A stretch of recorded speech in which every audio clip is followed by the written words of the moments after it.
అర్థమవుతుందా? ఏమర్థమవుతాయా బాబు? ఇంట్లో ఎన్ని సమస్యలు ఉన్నాయో తెలుసా మాకు? ఒంట్లో ఎన్ని సమస్యలు ఉన్నాయో తెలుసా నాకు? ఎన్ని అప్పులు ఉన్నాయో తెలుసా నాకు? ఎన్ని ఇబ్బందులు ఉన్నాయో తెలుసా నాకు?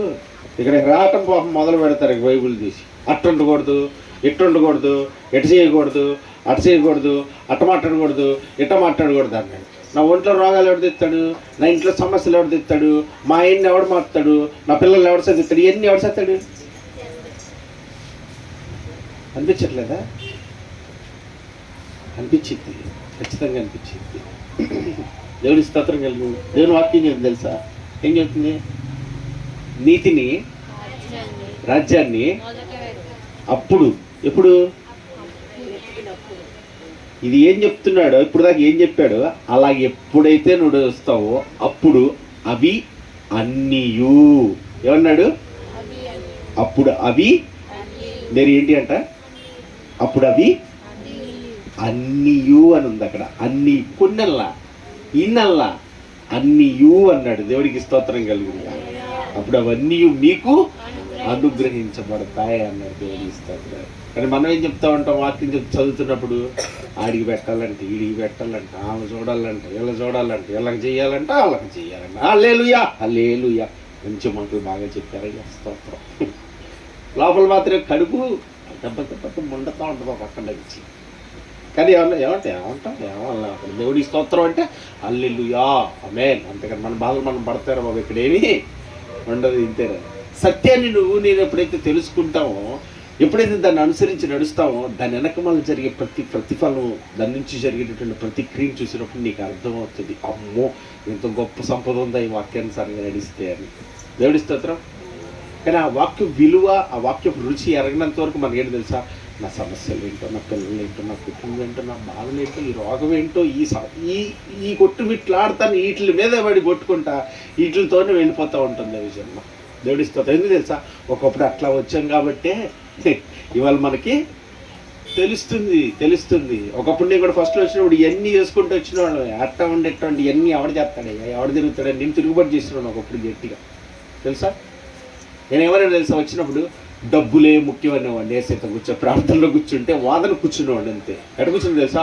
డబ్బులే ముఖ్యం, నువ్వు ఎన్నైనా చెప్పు, డబ్బులు లేకపోతే దీనికి వెళ్తే కూడా 2 రూపాయలు అడుగుతున్నారు వాదించేవాడు. నేను కూర్చొని వాటర్ బ్యాట్ తాగితే కూడా 2 రూపాయలు కావాలి, దీనికి వెళ్తే కూడా డబ్బులే కావాలి, నువ్వు డబ్బులు ఏం చెప్పక నాకు డబ్బులు ఇచ్చేదని చెప్పనేవాడు. నేను అంత గట్టిగా వాదించాడు. మహాదేవుడు కనుక కనికరం కలిగేవాడు. ఒక రోజు ఉదయకాలం రోజు ఇట్లాగే వాదిస్తుంటే కూర్చోబెట్టి బైబిల్ పక్కన పెట్టుకుని చదివాను. మరి అక్కడ పెట్టాను అనుకుంటా. ఒక స్వరం వినపడుతుంది నాకు. వినపడతా మీ నాన్నగారు ఎక్కడ ఉన్నారని అడిగా.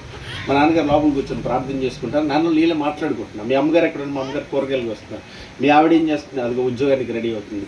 మీ పిల్లలు ఏం చేస్తున్నారు? స్కూల్కి రెడీ అవుతుంది. నువ్వేం చేస్తున్నావు? అది ఇక్కడ కూర్చోను. ఎలా ఉన్నారని. ఏం కావాలి నీకు అన్నాడు. ఏం కావాలంటావేంటి? నేను డబ్బులు కావాలంటే నువ్వు ఎన్ని అడుగుతావేంటి అని అంటున్నాను. ఆయన అనే మాట ఏంటంటే, నీకు డబ్బులు కావాలని కోరుకున్న 2 క్షణం నీ ఇంట్లో వాళ్ళు ఇలా ఎవరో ఉండరు, మరి నాకు ఎలా ఇస్తారు? ఎవరిస్తారు అంటే అన్నాడు. జ్ఞాపకం చేస్తున్నాడు. అరణ్యంలో వాళ్ళు నడిచినప్పుడు 40 సంవత్సరాలు వాళ్ళు ఎలా చేశారు? నీకు ఆకలేస్తే ఆ రోజు ఉన్న దేవుడు ఈ రోజు లేడు. ఆకాశం నుంచి వాళ్ళకి ఏం కురిపించాడు?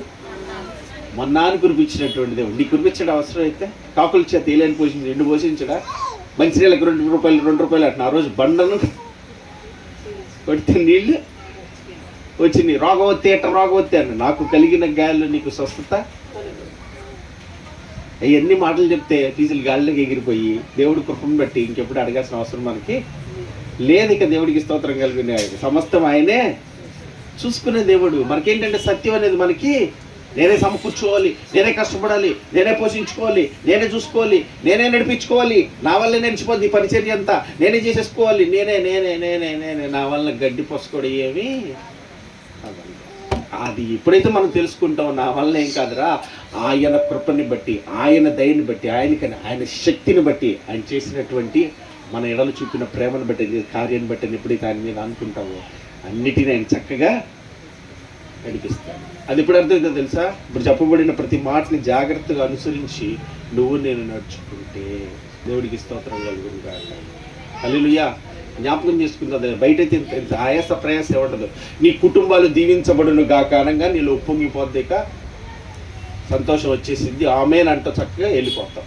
ఇక్కడ మాత్రం ఎలా ఉంటుంది, వెళ్ళంగానే ఇంటికి వెళ్ళంగానే మొదలే గొడవలు. అక్కడ ఇంటికి వెళ్ళంగానే చొమ్ములు బొచ్చులు వేసట్టువే యాజ్గా ఇచ్చా. మళ్ళీ ముసుకేసుకొని రాగానే నీ కుటుంబాలు కూడా దిల్లుని కాకనే ఆమెన్ హల్లెలూయా అంటూ వెళ్తాం. మళ్ళీ ఇదే జరుగుతూ ఉంటుంది చాలా చోట్ల. జాగ్రత్త చూసుకోండి. అలా కాకోకుండా ఎప్పుడైతే నీ ప్రవర్తన నా ప్రవర్తన సరి చేసుకుంటావో, మార్చుకొని అప్పగించుకుంటావు, దేవుడి స్తోత్రం. నీ హృదయంలో నెమ్మది ఉంటుంది, నీ కుటుంబంలో నెమ్మది ఉంటుంది. నీ కుటుంబాన్ని ఇచ్చిన దేవుడు, ఆ మహాదేవుడు యేసుక్రీస్తు ఏం చేయాలని ఖచ్చితంగా నెరవేర్చగలిగిన దేవుడు అండి. దేవుడికి కలిగిన జనులు ధన్యులండి. నాకు అదే బాధేసింది. మా పాపిష్టి జీవితంలో ఎప్పుడు అదే అనుకుంటా, ఇంతవరకు తెలియచావులా నాకైతే. మరి మీకు తెలియదు కానీ, మీరు భక్తులు కానీ నేను అనుకుంటాను, నువ్వు చూపిన ప్రేమ ఎట్టిదో నాకు ఇప్పుడు వరకు తెలియక చేస్తున్నాను నేను ఇట్లాగా. అందుకనే పలుమార్లు చెయ్యొద్దన్నవి చేస్తూ ఉంటాను. ఎట్టివాడివై ఉండి నా కొరకు ప్రాణం పెట్టుండి నేను ఈనాటికి తెలుసుకోలేకపోతున్నా. అందుకే అజ్ఞానిగా ఇంకా నేను ఇట్లాగే ఎట్టి భాగ్యాన్ని నువ్వు నాకు అనుగ్రహిస్తారని ఇష్టపడుతున్నా చూసావా, అది ఇప్పటికీ నాకు తెలియదు. అందుకనే మూర్ఖుల్లాగా శూన్యుల్లాగా ఇంక ఇట్లాగే ఉండిపోయాడు. దేవుడికి స్తోత్రం. హల్లెలూయా. అది తెలిసిన రోజు, అది గ్రహించిన రోజు, ఆ గొప్పతనాన్ని నువ్వు అర్థం చేసుకున్న రోజు నీకు అర్థమైంది ఎంత గొప్ప దేవుడు దేవుని స్తోత్రం. అది తెలుసుకుందాం, ఆయన ఎట్టివాడు తెలుసుకుందాం. నిన్న ఒక ఆయన చెప్తున్నాడు, బిఆర్ స్వామి గారు చెప్తున్నాడు, ప్రార్థన చేస్తున్నారు బాగానే ఉంది, ప్రార్థన అని చెప్పి ప్రార్థన చేసేటప్పుడు నువ్వు ప్రార్థన చేస్తున్నాడు ఎట్టివాడు, ఆయన యజమానుడైతే నువ్వు దాసుడవు అని తెలుసుకోవాలంట. ఆయన తండ్రి అయితే నువ్వు కుమారుడు అని తెలుసుకొని ఆ స్థాయి ఎటువంటిదో, ఆ స్థానం ఎటువంటిదో నువ్వు బాగా అర్థం చేసుకొని అనుభవపూర్వకంగా ఉండి చెయ్యాలి ప్రార్థన. అంటే ఓరికే బరాబరా నడిచో చిలక పలుకులు పలికేసో ఉద్యోగంతో రైట్ నౌ జీసస్ నేమ్ యేసు నామంలో అని గట్టిగా అరిచేసినంత మాత్రాన ఏమి ఆయన ఎవరో ఎట్టివాడో ఎట్లాంటి కార్యాలు చేస్తాడో నువ్వు తెలియనప్పుడు ఎంత అరుచుకుని అనుభవం చేసుకుని ఏమో ఉపయోగమో లేదని చెప్పేసి అడిగిస్తారు. హల్లెలూయా. తెలుసా ఆయన ఎట్లాంటి వాడు నీకు నాకు? ఆయన ఎంత శక్తి కలిగిన వాడో, ఎట్లాంటి కార్యాలు చేస్తాడో, ఎప్పుడు చేస్తాడో, ఏ సమయంలో చేస్తాడో, ఆయన చిత్తం ఏంటో, ఆయన ఆలోచన, అవన్నీ నీకు నాకు అవగాహన కావాలండి. ఎవరికి నేను చేశాను, అడిగినన్ని పొందుకున్నాను తండ్రి. ప్రార్థన చేసుకున్నాను చాలు, దేవుడికి ఇస్తాం. ఇవాళ ఎవరి కాళ్ళు మనశ్శాంతితో, ఎవరి కాళ్ళు వాళ్ళు సంతృప్తి పరుచుకుంటా ఉండేటటువంటి పరిస్థితి ఉంటుంది. కానీ ఒకసారి జాగ్రత్తగా సరి చేసుకుంటే మనల్ని అందరిని ఒకసారి, ఇన్నాళ్ళ నుంచి ప్రార్థన చెప్తాను, అసలు ఏం జరుగుతుంది, ఇన్నాళ్ళ నుంచి మందిరానికి వెళ్తాను, ఏం మారింది, ఇన్నాళ్ళ నుంచి పరిచయం చేస్తాను, ఎంతమందిని సంపాదించాను, ఎన్నిసార్లు రక్షణ పొంది ఇన్నాళ్ళు అయింది, అసలు ఎంతవరకు దేవుడి కృపలో ఉన్నాను అని ఆలోచన చేసుకుంటే అర్థమైంది. అప్పుడు అబ్బా ఇంత బాగా చేసాము పరిచయం, అబ్బో ఆశయాన్ని తేవలేదు కదా దేవుడు ఇస్తారా, అర్థమైపోద్ది. కానీ ఏమైనా చూసుకుంటాం మనం, అన్నయ్య కళ్ళు మాత్రం కంటాం. ఇక్కడ ఒక 2 నెలలు ఎక్కితే పైన ఒక చిల్డ్రన్ హోమ్ ఒకటి, ఓల్డ్ ఏజ్ హోమ్ ఒకటి, కిందేమో అద్దని సత్యస్వరూపాన్ని బోర్డు పెట్టుకుంటే సూపర్ ఉంది. దేవా నీకు వందనాలు, కళ నెరవేర్చాలి, స్తోత్రాలు, వందనాలు. కళే క్రియ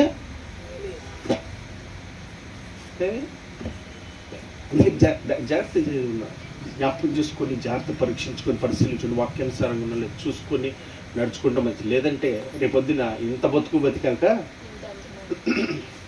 ఎందుకన్నా తెచ్చినా పర్లేదు, రేపొద్దున ఇంకో చోట లేనిపోయిన తగలాట.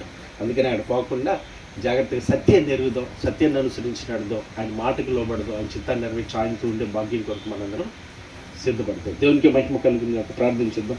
కళ్ళు మూసుకుని తల్లు ఉంచినట్లయితే ప్రార్థించేద్దాం. సిస్టర్ ప్రార్థన చేస్తాను,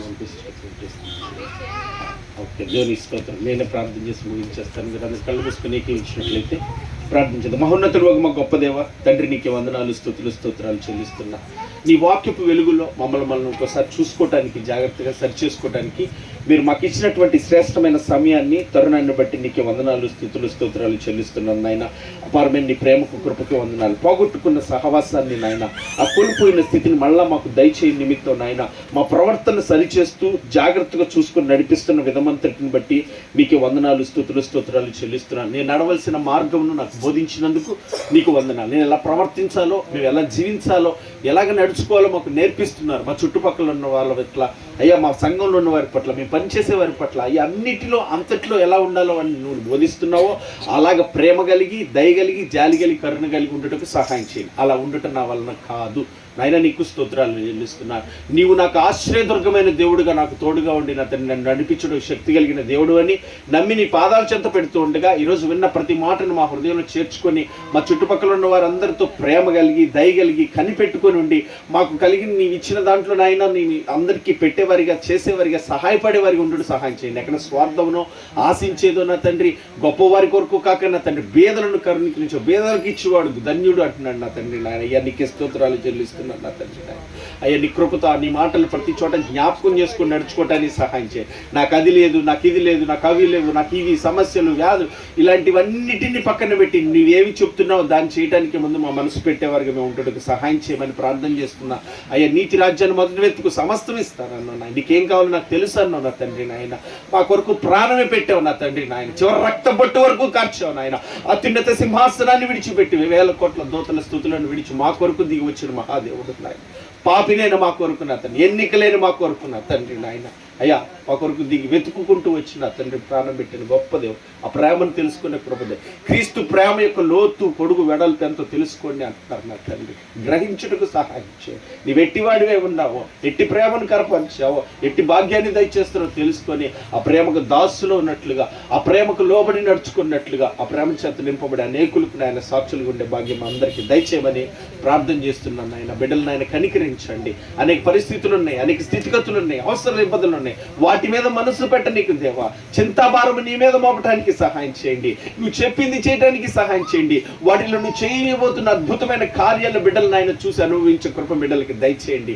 బలపరచండి నాయన, నడిపించండి. ఆగిపోక ఆత్మీయ స్థితిలో ఎక్కడ ఆగిపోయారు, ఎక్కడ నిలబడిపోయారు, ఎక్కడ కృంగిపోయారు, ఎక్కడ అధైర్యపడ్డారు, ఎక్కడ ఇది మన వల్ల కాలేదని తృణీకరిస్తున్నారు నాయన, వారు తెలుసుకొని నా తండ్రి అయ్యా నడుచుకున్నట్లుగా మీరే బలపరచమని ప్రార్థన చేస్తున్నాను. ఆయన నన్ను బలపరచువారిందే కదా నేను సమస్తమును చేయగలను అంటున్నాడు. నా తండ్రి నీవే బలపరచండి, నడిపించి సహాయం చేయమని ఆయన ప్రార్థన చేస్తున్నాను. మరొకసారి నీ సన్నిధికి వచ్చినప్పుడు నా తండ్రి నాయన నీ కృపని బట్టి, నీ ఆత్మచేత నడిపించబడే వారికి, సత్యమును జరిగించిన ఆసక్తి కలిగిన బిడ్డలుగా మేమందరం ఉండుటకు కృప చూపించమని ప్రార్థన చేస్తున్నా. మరొకసారి నా తండ్రి వీరలక్ష్మక్కని జ్ఞాపకం చేసుకుని నా తండ్రి షుగర్ చేత బాధపడుతుంది నాయన, కనికరించిన ఆయన మీ కృపతో మీ చిత్తమును నెరవేర్చుటకు మాత్రమే ప్రార్థన చేస్తున్నాను. ఆయన స్వచిత్తాలను నెరవేర్చుకోవటం కాదు కానీ నీ మహిమ కొరకు నిలబడాలని ప్రార్థన చేస్తుండగా అక్కడ నాయన కృపతో స్వస్థతను మీరు దయచేయండి. అలాగే లక్ష్మక్కల అక్కగారు నా తండ్రి నాయన, ఆ తండ్రి బ్లడ్ విపరీతంగా దగ్గినప్పుడల్లా పడుతుంది అయ్యా అని బాధపడుతుంది నా తండ్రి నాయన. అయ్యా కనికరించి మరి సత్యాన్ని తెలుసుకోవడానికి పలుమార్లు సువార్తను ప్రకటించబడి అత్యంతగానో ప్రార్థన చేస్తుంది అక్క కొరకు. అయ్యా కృపతో కనికరించి అక్క విషయంలో కూడా కనికరించి సత్యాన్ని తెలుసుకొని మీ తట్టు తిరుగునట్లుగా అనారోగ్యంలో నీదైన శైలిని కార్యాన్ని జరిగించండి. ఇక మేరీ నాయన కృపతో గ్యాస్ విషయంలో కనికరించండి నా తండ్రి. అయ్యా కృపతో కనికరించండి. బిడ్డ తెలుసుకోండి, నీ మీద ఆధారపడటానికి సహాయం చేయండి నాయన, నీకు అప్పగించుకోవటానికి సహాయం చేయండి నాయన. నీ కృపతో కనికరించమని ప్రార్థన చేస్తున్నాను. అయ్యా సురేష్ అనారోగ్య విషయంలో కనికరించి టైఫాయిడ్ల చేత బాధపడుతున్న పిల్లలు ఉన్నారు, వారు మీ కృపతో కనికరించండి. అయ్యా మీరు లేవనెత్తమని ప్రార్థన చేస్తున్నాను నాయన. ప్రతి ఒక్క బిడ్డని ఆయన పాదాలు చెంత పెడితే నీ కృపతో కనికరించి సహాయం చేయండి. అయ్యా ప్రాంత ప్రజలను కనికరించండి, అంధకారం నుంచి విడిపించండి, అజ్ఞానం నుంచి విడిపించండి, బలహీనతలను విడిపించండి, పాప దోష అపరాధములను కనికరించి క్షమించి కాపాడండి. నా తండ్రి పరిచర్య నీది నాయన, నీవు నడిపించండి. అయ్యా మీరు జరిగించండి మీ చిత్తానుసారంగా. మీ నామ అనేక ఆత్మలు నాయన రక్షణ కట్టబడి ఉన్నట్లుగా అయ్యా మీ దాసులు ఉన్నట్లుగా ఉన్న తండ్రి. మాకు కావాల్సింది బీదలే కావాలి, ధనవంతులు అవసరం లేదు. బీదల కొరకే నువ్వు వచ్చి ఉన్నావు నా తండ్రి నాయన. తండ్రి ధనవంతుల కొరకు కాదు నా తండ్రి నాయన.